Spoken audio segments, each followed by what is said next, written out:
Agora descobri que a cobertura foi comprada com dinheiro secreto. Marcos reuniu-nos na sala de vidro da cobertura, o ar frio cortando a pele, e empurrou para a mesa uma pasta de couro que carregava o peso de segredos. Dentro, o contrato de compra apareceu com assinaturas que não faziam sentido, mas o extrato bancário jogava luz, transferências ocultas, datas diferentes, valores que não batem com o que sabíamos ter gasto. A rubrica dizia apenas serviços, mas os números falavam por si. Era dinheiro que não aparecia nos nossos extratos. Ver aquilo me mostrou o alcance do controle dele. Não era só quem paga o aluguel, era quem dita o que pode ser dito, e como a reputação da nossa casa poderia desabar se alguém entendesse o acordo invisível. Olhei para Clara, que ficou na porta, com o rosto sério de quem já sabe que a vida pode mudar de uma hora para a outra. O peso não era apenas financeiro. Era a possibilidade de alguém pegar nossa história e jogá-la para fora do alcance público. Eu precisava entender onde isso nos colocava, sem ceder ao impulso de responder de imediato. Mais tarde, fui ao apartamento alugado com meu próprio dinheiro, sem revelar a origem. A imobiliária examinou meus documentos com cuidado, assinou o contrato, entregou as chaves e registrou o depósito numa ficha antiga que parecia não ter sido atualizada há tempos. O espaço era novo, piso de madeira clara que risca sob meus passos, janelas amplas que deixavam a luz entrar como uma lâmina, bancada de granito refletindo meu rosto quando me agachei para ver o número do código do aluguel. A sala cheirava a tinta fresca. O ar parecia prometer normalidade, enquanto o silêncio repetia o custo de manter aquilo oculto. Pensei no quarto preparado para Clara, no guarda-roupa que parecia curto para a menina, na distância entre nós, que não podia desaparecer sem ferir alguém. A ideia de que ela iria morar ali não era apenas uma decisão prática. Era uma peça do jogo que Marcos queria manter sob controle. Voltei para a cobertura com a certeza de que o segredo não poderia permanecer oculto por muito tempo. A cada passo, eu precisava vencer a tentação de resolver tudo no discurso. Era preciso provas, não promessas. À tarde, Marcos chegou com caixas pesadas, espalhando o peso dele pela sala. Ele falou alto, como se o espaço inteiro fosse dele, e deixou claro que a enteada poderia morar ali. A casa é minha, e o dinheiro não pode ser contestado, disse, olhando diretamente para mim como quem desafia alguém a contestar o que já está decidido. Não respondi de imediato. Mantive a expressão neutra, quase sem respirar, para não entregar qualquer reação que pudesse agravar a situação. Clara recuou para o corredor, olhos arregalados, buscando proteção de quem sabe o que está em jogo. Eu não cedi publicamente. Apenas observei cada movimento dele, registrei o tom da voz, a cadência das pausas, o modo como empurrava as caixas como se empurrasse também as minhas opções. Era uma resistência contida, a única que ainda me sobrava, enquanto a menina respirava mais forte e tentava entender por que tudo parecia tão incontrolável. 2 horas depois, sentei na cozinha com o café ainda fumegante e abri as pastas do escritório, revisando cada folha que comprovava a origem do dinheiro. Tirei fotos com o celular, arquivei as imagens numa pasta azul e guardei tudo atrás de recibos velhos, longe de olhares curiosos. A partir dali, ficou claro o caminho, não deixar que o segredo se espalhasse sem uma resposta concreta. Foi então que encontrei a primeira pista que não aparecia nos papéis oficiais. Uma carteira marrom, esquecida entre outras coisas, com uma folha amarela dentro que listava transferências. As anotações eram simples, números alinhados de várias linhas: 2.974, 5.006, 7.818. Observei cada número, o traço da escrita, o papel gasto que dizia mais do que qualquer explicação. Isso mudava tudo agora. A evidência era real, registrada, pronta para ser usada quando chegar a hora certa. E ainda assim, a pergunta que martelava na cabeça era a mesma. Qual seria a reação de Helena ao revelar a documentação? Naquela manhã, acabou de aparecer no meu celular uma notificação de extrato. O valor era R$ 73.500. Origem: nossa empresa. Data de hoje. Código de operação: 9821. Destinatário cadastrado como Intermediação X. A referência dizia manutenção de fachada. Salvei o print na pasta prova parte 2, com a senha 224666810. Se Marcos souber disso, ele pode exigir transparência. Se Clara ficar ciente, pode dificultar ainda mais a minha posição. Mais tarde, Marcos chegou com caixas na mão e colocou tudo no hall como se fosse coisa simples. A enteada fica aqui, ele disse, sem olhar para mim. A casa é dele, respondi, mantendo a voz baixa. Ele riu rápido, levantou os ombros e saiu para a varanda, onde acenou para alguém do elevador. No silêncio que ficou, permaneci imóvel. Não cedi. Mantive a postura que já vinha adotando desde a manhã. Observação objetiva, não confronto imediato. Pouco depois, encontrei Clara na varanda. Ela olhou para as caixas, depois para mim, a curiosidade clara nos olhos. Você sabe por que tudo isso está acontecendo? Perguntou. Eu respondi sem rodeios. Tenho uma cópia da transferência e o contrato de aluguel. Tudo pode mudar se essa evidência for usada. Ela respirou mais fundo, cruzou os braços e disse que manteria o segredo enquanto fosse seguro para a enteada. Eu concordei apenas com um aceno breve. A tensão não diminuiu, apenas mudou de foco. Voltei para dentro, onde a casa permanecia silenciosa, mas carregada de decisões que precisavam ser tomadas. Nossa rotina de superfícies impecáveis, de copos tilintando e de sorrisos treinados, não esconderia o que estava em jogo. A cada passo, eu verificava meu plano. Não entregar a enteada sem provas, não ceder à pressão financeira para modificar a moradia e manter o controle sobre quem sabe o que e quando. Aos poucos, organizei uma sequência de ações simples.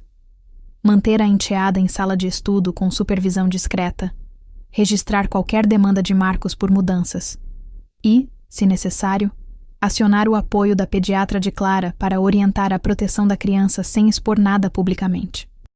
Às 18h15, organizei a segunda pilha de provas.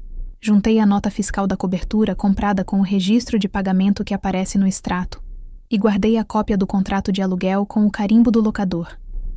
Tudo ficou em uma pasta separada dentro da pasta principal, marcada apenas com a etiqueta Provas Secundárias. Mantive o controle de quem tem acesso a cada documento, tudo para que nenhum movimento aparecesse como tentativa de tomada de decisão precipitada. O objetivo era claro: ter base sólida antes de qualquer confronto direto. Àquela altura, a casa já conhecia o som do elevador, o clique do portão de vidro e o tilintar dos copos durante o jantar. Tudo como referência tátil de que o dia seguia. Eu precisava de uma fala precisa para o momento certo.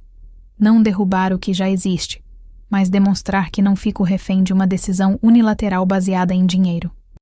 A próxima jogada exigiria uma leitura de Marcos, quando ele achar que já tem tudo sob controle. E uma resposta minha que não seja apenas emocional, mas legalmente embasada. Não havia espaço para improviso. Às 21h46, o arquivo do contrato aparece com carimbo da corretora e o protocolo 81473992. O recado é claro. A assinatura é esta semana. Isso muda tudo agora. O que ele fará ao ver essa evidência? Ela está na minha mão agora. A carteira de Marcos, aberta. O extrato de transferências exposto. A lombada em couro duro parece pesada demais para a mão cansada. A sala está silenciosa. Apenas o zumbido do ar-condicionado e o chiado da iluminação. Eu leio, linha por linha, cada movimento que ele fez para manter a fachada. Transferência. 472 T1 23 e 11 120 mil reais. Destino. Lira Serviços. Transferência. 47284 01 42 87 mil reais. Destino. Vega Indústria. Transferência. 47292 0315 56 mil reais. Destino. Novo Projeto Letida. Transferência. 47295 0608 210 mil reais. Destino. Horizonte Investimentos. Não é só dinheiro. É controle. Não é só pagamento. É poder escondido atrás de nomes, planilhas e fachadas de conforto. Eu fechei a mão sobre a carteira, devolvi-a à gaveta e mantive o silêncio que já tinha dominado minha casa. Não era apenas a origem do dinheiro que pesava. Era o peso do segredo que poderia rachar tudo se viesse à tona. Às 22h12, fotografei a página com o celular. A iluminação do teto criava reflexos que não ajudavam, mas eu precisava da prova em arquivo, não na memória. Salvei a imagem com o carimbo do relógio e guardei o arquivo em uma pasta anotada. Dinheiro oculto. Parte 3. Em seguida, coloquei o extrato dentro de um envelope de carta. Marquei com minha assinatura e escondi na gaveta superior da mesa de vidro, a única que Marcos não olha sem pedir permissão. O resto ficou para a próxima jogada. Eu precisava confirmar se aquele montante era apenas uma manobra de aparência ou o que realmente financiava a vida que ele prometia manter intacta. A cada detalhe, a evidência se tornava mais clara e, ao mesmo tempo, mais perigosa. Mais tarde, chega o silêncio que não é de paz. Marcos volta para a sala, com o peso do próprio ego, pressupondo que a casa é dele, que as regras não se discutem. Ele olha para a gaveta onde a carteira já não fica tão oculta quanto antes. Pergunta sem olhar nos meus olhos. Você vai acabar com isso ou vai fingir que não viu nada? Não respondi. A resposta já estava em cima da mesa. Eu não iria ceder sem uma resposta concreta. Ele tenta puxar o assunto sobre a enteada morar na cobertura, reforçando a ideia de que o dinheiro sustenta a vida que ele quer impor. Eu permaneço imóvel. Deixo a pergunta pairar no ar e sigo com as ações que preciso tomar. Não há gesto dramático, apenas a sequência de decisões firmes que constroem minha posição sem expor a minha estratégia. Foi então que encontrei algo novo, escondido atrás do extrato que guardei. No verso da página, impresso com o carimbo de uma data que não coincidia com o meu controle, surgiu um código curto, K9. Ao lado, um nome que não aparecia nas minhas próprias planilhas, mas que a assinatura do documento insinuava como destino de outra transferência. Não era apenas uma linha de número. Era uma porta para um destinatário que eu não reconhecia como parte da vida que Marcos queria que eu aceitasse. A foto, feita às 22h12, agora ganhava um novo peso. Aquele código poderia ligar aquele dinheiro a um interlocutor que não devia estar na nossa conta. Isso mudava tudo agora. Às 08h12, abri a gaveta da escrivaninha do meu escritório na cobertura. Um envelope pardo apareceu entre papéis alinhados com cuidado. O carimbo azul da agência dizia Agência 4029 e a data gravada 02/11/2024. Dentro, um extrato de transferência, 78 dólares. 0000, remitente marcado como ato de regularização, com o código de referência 7009-234X. Havia uma nota manuscrita, destinado à cobertura sob meu controle. Tirei uma foto com o celular, guardei a imagem na pasta provas e, em seguida, guardei o envelope na gaveta trancada da escrivaninha, onde só eu tenho a chave. O peso daquele papel foi real. Se Marcos descobrisse, ele usaria aquele dinheiro para consolidar o controle da casa e silenciar qualquer contestação. A ideia de que o segredo tivesse atravessado minha boca para ele me deixava tensa. Isso mudava o equilíbrio financeiro da casa agora. Às 09h31, retirei o envelope apenas para confirmar o conteúdo. Levei-o até o cofre embutido na estante. Uma caixa de madeira forrada de veludo com fechadura que só eu tenho a combinação. Guardei o envelope lá, junto com a nota, para a cobertura. Pousei as provas em uma posição que eu sabia muito bem e registrei no meu caderno o código 781234X com a data da transferência. Olhei a carteira de Marcos sobre a mesa. A carteira trazia o número de transferências impresso, uma pista que eu não podia ignorar. Mantive o plano. Amanhã eu faria uma reunião formal com ele, deixando as provas na mesa, sem expor a enteada. Decisão irreversível. Às 11h05, Marcos chegou com caixas e abriu uma pasta escura na sala de estar. Colocou as caixas no piso e encostou a pasta na mesa, olhando para mim como quem está decidido a impor as próprias regras. Eu não descobri meu tom, apenas mantive a fala contida. Mostrei a ele o envelope guardado, sem tirar a evidência da gaveta. Perguntei direto: Você autorizou aquela transferência? Ele ladeou o corpo, respirou curto e respondeu que a casa não poderia ser transformada em palco de litígio. Não houve grito. houve silêncio. Ele tentou desvalorizar a situação, citando que minha percepção já era torta. Eu não cedi. Em vez de discutir o dinheiro, passei a discutir onde cada peça da história devia ficar. Deixei claro que não aceitaria qualquer repetição de segredo. Ele saiu da sala com o peso de uma resposta não dada, e eu voltei à minha posição, segurando firme as provas. Clara, minha enteada, ficou mais quieta do que o usual, e cada gesto dela parecia medir o quanto o ambiente está a ser em risco. A cada passo, a ideia de expor tudo ganhava contornos mais precisos, mas eu não podia queimar o conteúdo inteiro de uma vez.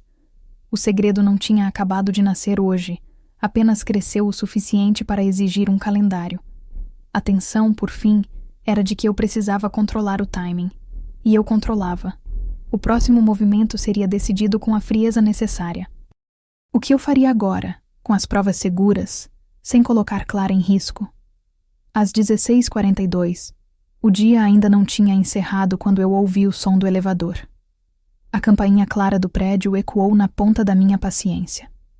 No meio da sala, o envelope ainda guardado, a documentação repousava na minha mesa como uma peça de prova em estado de alerta. Neste instante, encontrei uma linha a mais para alinhar. A carteira dele, deixada sobre a mesinha de apoio, exibia o número de transferências repetido.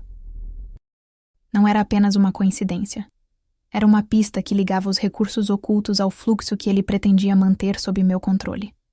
Tirei uma foto da carteira. O recorte mostrou o número gravado, o que posso usar sem revelar tudo de uma vez.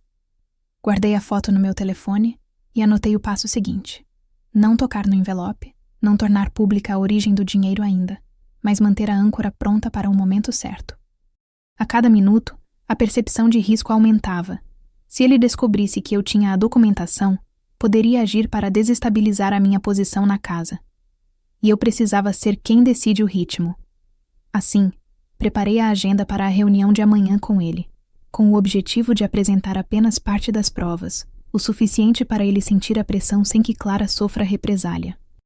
Nesse ponto, ficou nítido que o jogo mudou de mãos. Era menos sobre dinheiro e mais sobre quem manteria a casa sob controle. Isso mudava a dinâmica de poder aqui e agora. Qual será a próxima jogada dele perante a evidência que eu já tenho pronta para usar? Agora, a campainha tocou. Abri a porta e encontrei uma pasta preta no tapete. Dentro, um envelope sem remetente. O recibo da transferência trazia o código 4682, data de hoje e o valor o suficiente para incomodar quem olha de perto. A origem do dinheiro não estava explicada ali, apenas a assinatura discreta de alguém que não precisou dizer nada. O peso da evidência bateu no meu peito. Marley não era o fim, era o começo de uma nova jogada. Eu não podia deixar Marcos respirar sem saber que eu tinha o que precisava. Abri o envelope. O extrato vinha com números que não batiam com as minhas contas. O código 4782 saltava aos olhos. A data correspondia ao mês passado, não ao dia de hoje, e o valor aparecia de forma clara, como se quisesse ser visto por alguém que não devia. Guardei o papel de volta sob o pliegue da pasta preta, atrás da pasta de contratos, na gaveta que só eu abro. A cópia da origem do dinheiro ficou ali, dobrada, pronta para ser usada quando fosse necessário. Não era apenas dinheiro. Era a confirmação de que eu não estava sonhando sozinha nesse jogo. 2 horas depois, Marcos chegou com caixas nas mãos e um tom de ordem. A enteada moraria na cobertura.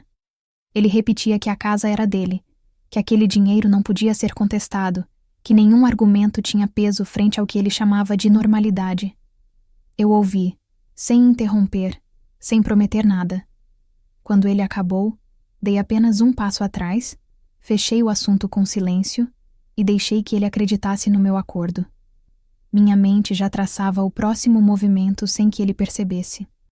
Mais tarde, sentei novamente à mesa. Peguei a pasta com a transferência, conferi o código 4782, redividi o papel em partes menores para não perder nenhum detalhe. Aproximei o extrato do meu caderno de anotações, comparei nomes ligados a pagamentos que apareciam nas faturas antigas. Reforcei a âncora de prova. Tudo o que eu tinha comprovava que o dinheiro vinha de uma origem que não podia ser ignorada. Guardei tudo de novo, com cuidado, na gaveta. O segredo não podia vazar a partir de mim. Clara ficou perto, observando o meu rosto enquanto eu fingia normalidade. A enteada, que já conhecia a urgência de passar despercebida, parecia entender que havia algo maior do que a rotina do condomínio. Não houve perguntas diretas, apenas perguntas que não encontraram respostas. Eu deixei claro, em silêncio, que não desistiria de proteger a casa e a dignidade dela, mesmo que tivesse de manter segredos temporariamente para não expor ninguém, além do necessário. Clara entendeu que o jogo tinha regras diferentes quando envolve família. Mais tarde, ao caminhar pelo corredor, encontrei uma peça de evidência que não esperava. Um bilhete esquecido no bolso do casaco de Marcos, alinhavado com cuidado. Nele havia apenas 2 linhas, escritas de forma apressada, acompanhadas de um código curto. A mensagem dizia: "Se você falar, a casa cai." E ao lado, o código 65123, assinado com uma assinatura que eu não reconheci plenamente. O papel era simples, mas o peso dele era real. Alguém avaliou que eu poderia usar a verdade contra ele, e ele usou a ameaça para manter o controle. A nota não dizia tudo, mas dizia o bastante para eu entender que o risco tinha ficado explícito. Guardei o bilhete no bolso da jaqueta, de onde poderia pegar novamente quando precisasse. O jogo ganhava contorno. A ideia de que eu poderia expor a origem do dinheiro já não era apenas uma hipótese, era uma ferramenta. A cada passo, eu movia o eixo entre poder e informação, entre silêncio estratégico e a possibilidade de exposição. O que eu tinha em mãos não era apenas uma prova, era a chave para manter minha casa e a segurança da enteada sem recuar diante da pressão dele. Agora o ambiente ficou ainda mais tenso, mas com uma clareza nova. O próximo movimento dele seria imediato, calculado, previsível apenas até certo ponto. Eu sabia que precisava agir com precisão, usar a prova sem entregar tudo de uma vez, manter a vantagem e preparar a resposta que mantivesse Clara protegida, sem conceder vantagem ao marido. O código 623 estava ali, pulsando na minha mente, lembrando-me do limite entre o segredo necessário e o custo humano de ir longe demais. Qual será meu próximo passo diante dessa ameaça explícita? Mais tarde, na cozinha iluminada pelo esforço da noite, Clara deixou um envelope sem remetente na mesa. Dentro, 4 folhas com carimbo do banco, números de transferências e datas. O registro da operação apontava ontem e o valor chamava a atenção: R$420 mil. O código da operação aparecia na margem: 03499. Eu respirei fundo e observei cada linha como quem descobre uma peça de algo que já desconfiava. Guardei as folhas na gaveta da escrivaninha, dentro de uma pasta de documentos, com o clipe de metal segurando tudo. Mantive-as ali, protegidas, separadas do que todos viam.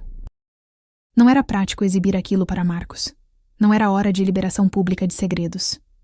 A âncora de prova ficou ali, pronta para sustentar minha posição sem precisar abrir tudo de uma vez. Marcos chegou com caixas carregadas de itens para rearranjar a casa. Repetiu o argumento de que a enteada poderia morar com eles, que a casa era dele e que o dinheiro não poderia ser contestado. Eu não respondi. Mantive a postura neutra. Registrei em silêncio cada gesto dele. O toque nas caixas, o olhar que desviava da minha direção, o sorriso contido quando percebeu meu silêncio. Mais tarde, entre o cheiro de café que ainda pairava na sala e o zumbido dos aparelhos, decidi observar sem ceder. Enquanto ele falava, achei tempo para revisar as folhas escondidas na gaveta, confirmar números, confirmar datas. Peguei a foto que tirei das páginas pela manhã e juntei tudo na frente de Clara, que mantinha o silêncio, mas que acompanhava meu olhar com cuidado. A impressão na minha mão era de que o segredo não poderia ficar oculto por muito tempo. No bolso esquerdo da minha jaqueta, encontrei a carteira que guardava o rascunho de uma pista. O conjunto de números de transferências que batiam com o extrato. Não era apenas dinheiro. Era a prova concreta de uma lógica que Marcos tentava manter fora de alcance. Eu não a destrinzei ali, apenas a observei de perto. Sintoma de que a prioridade era manter tudo sob controle e, ao mesmo tempo, preparar o terreno para o que viesse a seguir. A minha decisão foi simples: observar, registrar e não entregar tudo de uma vez. Isso mudava o jogo na prática, sem precisar anunciar. Às 21h02, o celular vibrou com uma nova mensagem do banco. A tela mostrava a confirmação da operação. Transferência efetuada para a conta 03499, valor R$420.000, protocolo 238AB. A linha seguinte trazia o registro de hora, 21h02. Eu li de novo sem pressa, e o peso da informação caiu sobre mim com mais intensidade do que qualquer palavra poderia carregar. Isso mudava tudo agora, e eu ainda precisava decidir o que fazer com aquilo. O passo seguinte já não dependia apenas de mim. Dependia de como eu ia manter o que descobri longe do alcance de quem já tentava controlar tudo. Se você estivesse no meu lugar, o que faria? Foi agora. Encontrei o envelope carimbado pelo banco na gaveta da minha escrivaninha. Dentro dele, um extrato com meu nome, data de ontem, e um valor que não passaria despercebido: 320 mil. Do lado esquerdo, o carimbo do gerente, a assinatura borrada pela pressa, os números secos que não pedem licença para questionamento. O destinatário aparecia como Vértice Negócios Latoda, agência 0145, código 2049 ALQ, com a finalidade anotada como pagamento de aluguel de cobertura. A data marcava ontem, às 21h14. Não era salário, era dinheiro ligado ao meu marido. Li novamente, conferi cada dígito, tirei uma foto com o celular para ter o registro na hora exata. Em seguida, guardei a cópia em PDF na nuvem. Voltei o extrato à gaveta com a etiqueta privado gravada na espinha. A pressão dele não sumiu, apenas mudou de forma, como uma engrenagem que sabe que foi acionada e precisa de outra peça para encaixar. Logo em seguida, retirei o envelope e fotografei cada página com o celular firme. Criei uma pasta de provas, batizada como Origem do Dinheiro, e coloquei lá as imagens, mais o print da tela onde aparecia um horário. Salvei esse conjunto em 2 locais, no computador do meu quarto e no pendrive que guardo na caixa forte, atrás da gaveta da cabeceira, protegido pela senha que só eu sei, 7192. Às 21h25, fiz outra foto da tela com o extrato aberto, com a margem exibindo o número da transferência e o nome do destinatário. Prova pronta. A origem do dinheiro não é abstrata, é registrada, tem hora, tem destinatário, tem tudo o que eu precisava para sustentar minha posição se o assunto vazar. A âncora ficou pronta para sustentar minha posição sem expor tudo de uma vez, mantendo a cabeça fria para o que viesse a seguir. 2 horas depois, Marcos apareceu com caixas, como se nada estivesse fora do lugar. A enteada vai morar aqui, disse ele, encostando as caixas na porta e deixando a fala fluir sem outra pergunta. A casa é minha. O dinheiro não se discute. A voz dele saiu baixa, controlada, mas o peso dele era claro. Quem tem posse, tem poder. Eu não respondi. Deixei que ele perguntasse o que quisesse sem me entregar. Mantive o silêncio estratégico, observando cada gesto, o modo como segurava as alças das caixas, a inclinação do pescoço, o jeito de olhar para a minha mão que segurava o envelope da prova. A conclusão que tirei foi simples. Não cederia de imediato. Não cederia sem entender o preço de cada concessão. O jogo era dele. Eu apenas mapeava as cartas que teríamos de jogar. Naquela madrugada, sentei na cozinha e respirei fundo para não tremer. Peguei a pasta com as provas e alinhei as páginas, exatamente como se fosse uma partida de xadrez, peça por peça. Mostrei os papéis para Clara, sem explicação apressada, apenas para que ela percebesse que eu não estava vendendo minha proteção por nada.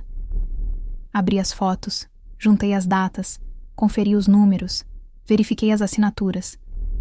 Guardei a prova da origem em uma pasta trancada com senha alfanumérica, deixei tudo organizado para um debate que eu sabia que viria.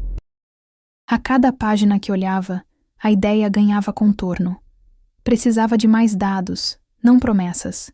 Precisava ouvir Marcos, para saber como acautelar a proteção da garota sem transformar o segredo em arma. E a minha decisão ganhava peso. Não ceder sem provas concretas. Não permitir que a dignidade da nossa casa fosse pichada com receitas de medo. O custo era claro: reputação, privacidade, a proteção da enteada diante de um pai que não poupava palavras nem gestos para impor sua versão. Aquela hora, liguei para Clara. Ela atendeu com a voz firme, já cansada de tantas reuniões sem rumo. "O que você tem?" Ela perguntou desconfiada. "Não é apenas medo", eu disse. "É fato. Esse dinheiro não apareceu por acaso." Ela respondeu quase sussurrando. "Não conte a ninguém ainda. Se precisar, eu estarei ao seu lado. Mas seja cuidadosa com o que você diz." "Combinado", eu disse. "Mas você precisa entender que cada detalhe pode mudar tudo aqui." No final da conversa, ficou claro. Não era apenas uma menina no meio de um duelo entre adultos. Era uma vida que precisava de proteção. E eu precisava de resposta. Até onde posso ir sem que o segredo se espalhe como fogo na reserva? Poucos minutos depois, o celular vibrou com outra notificação. O banco enviou: transferência identificada para Clara Silva. Conta 01 do 3456, referência 2049 ALQ, valor 320 mil, horário 21h14 de 21/10/2025. A leitura trouxe choque. O destinatário era Clara, não Marcos, e a descrição era pagamento de dívidas da residência. Não era o que Marcos pintara para mim, e não era o que Clara esperava que aparecesse. A tela ficou quente entre meus dedos. Anotei o número da conta, o código da referência e a data, e fiz o print da tela, marcando com uma etiqueta para não confundir com as outras provas.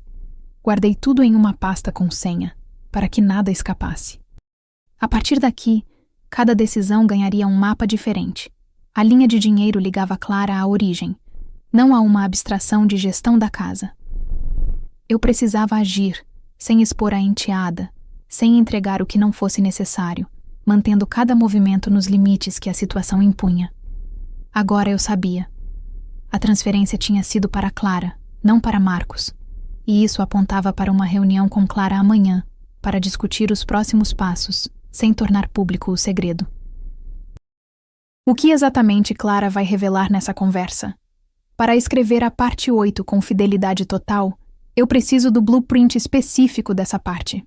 No momento, só tenho detalhes da parte 1. Sem o conteúdo de parte 8, key events, end hook, restrições de tempo, prova, continuidade, etc.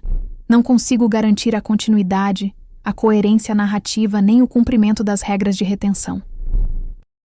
Pode fornecer o blueprint da parte 8, em formato JSON, igual às partes anteriores, incluindo pelo menos Part 8, Target Chars, Range, Mean, Max, Key Events, lista de batidas com Beat, número, Event, ação concreta, Cause, causa visível, Effect, consequência imediata, Time Marker, se houver, Evidence Created, provas a serem introduzidas, End Hook, tipo, revelação, ameaça, pergunta aberta, etc. E Must Raise Question, texto indicador, Continuity, Locks, itens que não podem contraditar, End Hook. Must Raise Question, frase que abre o gancho da próxima parte, CTA, se houver, include Type, Placement, Narrative, Instruction, quaisquer twist, list, emotional beats, ou outros elementos que afetem a progressão. Se preferir, posso gerar a parte 8 seguindo exatamente o padrão já estabelecido na parte 1, mas isso violaria a necessidade de um blueprint oficial para manter a continuidade e as regras de jogo. Diga como prefere prosseguir. Às 07h52, encontrei um envelope marcado com meu nome sobre a mesa da sala de estar. Dentro, havia 5 extratos bancários impressos, todos ligados a uma conta que não constava nos meus controles habituais. O destinatário final era uma empresa chamada Lumina Investimentos Lebida. As datas variavam entre 02/2023 e 11/2024, e o total somava R$ 1,4 milhão. O carimbo do banco na primeira página dizia: Agência 2191, conta 00892311, titular Marcos S. Se essa soma viesse a público, nossa casa sofreria o puxão de tapete que jamais voltaria atrás. Além disso, o registro mostrava transferências contínuas para uma rede de empresas de fachada. O peso disso não era apenas financeiro, era reputação, era a segurança da enteada. Era o que eu poderia ou não perder para manter tudo sob controle. 2 horas depois, sentei com a coisa fria sobre a mesa e registrei cada linha na cabeça. De Marcos para Lumina Investimentos, depois para uma série de contas de fachada. Fotografei cada página com o celular, guardei as imagens numa pasta criptografada e deixei aquela pasta trancada na gaveta superior do escritório, sob uma chave que eu mesma escolhi. Eu precisava de uma âncora de prova, não de uma teoria. Enquanto isso, o elevador do prédio fazia o gemido famoso. O barulho da porta de vidro deslizando ressoava e o ar cheirava a café forte. Mas a calma era só aparência. Tudo poderia desabar a qualquer momento. Mais tarde, Marcos apareceu com caixas, como se trouxesse a entrega da semana. A proposta dele foi direta: a enteada morar na cobertura para fazer a casa ficar completa e para consolidar a presença dele ali. Ele disse que a casa é dele, que o dinheiro não pode ser contestado e que eu deveria aceitar sem perguntar. Eu não cedi de imediato. Mantive o rosto neutro, ouvi com atenção, observei cada gesto dele, a cabeça baixa, a mão firme fechando as caixas, o tom de quem já tem a resposta pronta para qualquer indagação. Não foi confronto direto, foi observação. A decisão externa foi de silêncio, mas minha mente já corria para o que vinha por trás do silêncio. O que o dinheiro realmente significava para a nossa casa. 2 horas depois, o ritmo mudou de novo. Cheguei ao escritório, peguei uma nova pasta, ainda com o lacre intacto, e apontei minha câmera para um conjunto de folhas em que apareciam números que não batiam com o que eu lembrava. À medida que eu cruzava dados, ficou claro que a origem do dinheiro não era apenas uma contabilidade mal explicada. Havia folhas de uma correspondência interna entre Lumina Investimentos e uma empresa de fachada, com referências a dívidas antigas da família que eu nem sabia que existiam. O suspense não era só o número alto. Eram as assinaturas, os carimbos de LDAP, os códigos de transferência que apareciam repetidamente. Eu senti o peso no peito. A respiração ficou curta. E a cada página, o risco externo do segredo ficou mais concreto. No meio da tarde, veio a evidência mais direta: um envelope sem remetente contendo um conjunto de extratos adicionais. Desta vez, o extrato trazia uma data específica, 11/2024, e o destino final das transferências era uma empresa identificada apenas pelo código NH2040. O recibo de pagamento tinha a data, o valor e o carimbo de aprovação do gerente da agência, justificando o uso do dinheiro para amortização de dívidas corporativas, o que, na prática, significava que Marcos escondia dívidas que não apareciam nos meus olhos. Eu fotografei, os meus dedos tremiam menos que a minha voz, e coloquei tudo na pasta azulada com cuidado tremido. A cada passo, a evidência se tornava menos uma pista e mais uma linha de virada. Não havia retorno possível sem consequências legais e familiares. Eu precisava de uma decisão irrefutável, não de uma percepção. 2 cenas depois, Marcos suspendeu a conversa sobre a enteada como moradora. A tensão cresceu porque, em vez de falar do futuro, ele insistiu em manter a linha de defesa. Tudo está sob controle, tudo é legal, nada precisa mudar agora. Eu não corrigi a narrativa dele com palavras. Em silêncio, guardei aquela nova rodada de provas na pasta com meu próprio selo, escolhi não expor nada ainda e deixei a decisão para o momento certo. O que era claro era que as informações não podiam permanecer escondidas no meu bolso. Elas tinham que existir de forma segura, com prova física para sustentar qualquer ação futura, e eu já tinha tudo fotografado, codificado e armazenado de modo a não ser facilmente destruído.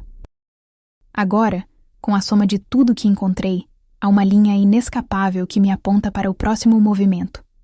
A documentação revela a rede de transferências ligadas à Lumina Investimentos e as contas de fachada, com datas, números e carimbos que não deixam dúvida sobre a origem do recurso.